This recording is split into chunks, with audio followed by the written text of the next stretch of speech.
Buenos días, bienvenidos al canal de las clases de Antonio y siguiendo con el vídeo de la Unión Europea, vamos a hablar en este vídeo en concreto en el ingreso de España en la Unión Europea o Comunidad Económica Europea, que era como se la llamaba en el momento que ingresó. ¿Qué ocurre?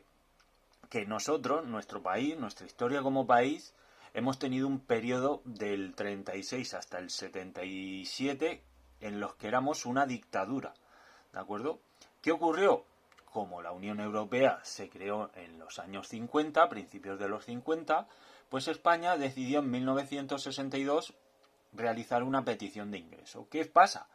Que en ese periodo España era una dictadura.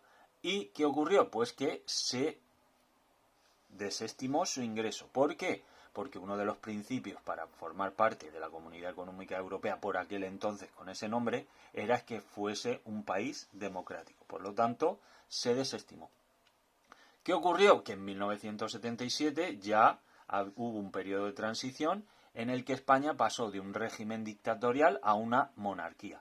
¿Qué ocurrió? Pues que el presidente por aquel entonces, Adolfo Suárez, volvió a realizar una solicitud de ingreso, la cual fue aceptada, pero no iba a ser en ese momento en el cual España ingresara. Tuvieron que pasar unos años porque hubo que hacer un proceso de adaptación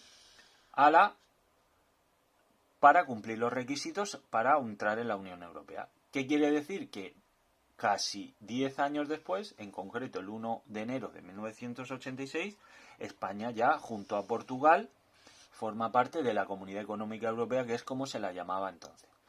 ¿Qué ocurrió? Pues que en ese proceso de adaptación pues hubo unas ventajas y unas desventajas.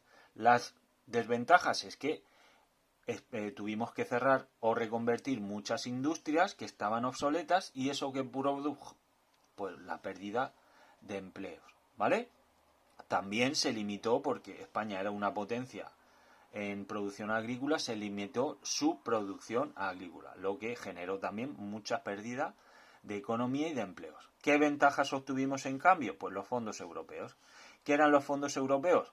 Pues era dinero destinado para desarrollar las zonas menos prósperas, la modernización de infraestructuras de transporte, en los que están las carreteras, las vías de tren, ¿de acuerdo? Y ayudas a proyectos sociales y culturales, ¿vale?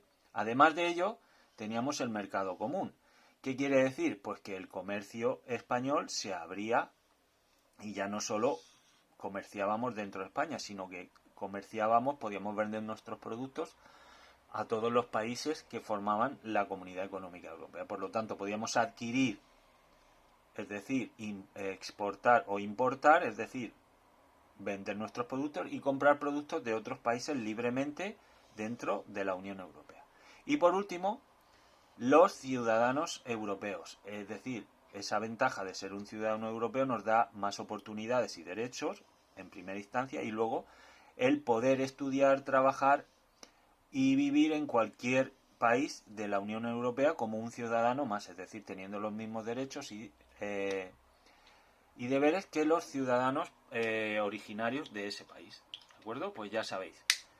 Intentamos ingresar en la Unión Europea, pero en un principio no pudimos, pero cuando ya nuestra forma de gobierno fue una democracia, pues pudimos hacer la solicitud, que fue aceptada y que supuso estas ventajas y desventajas. ¿De acuerdo? Si tenéis alguna duda o queréis hacer alguna aportación, pues lo dejáis en comentarios o si no, luego me preguntáis en clase, ¿vale?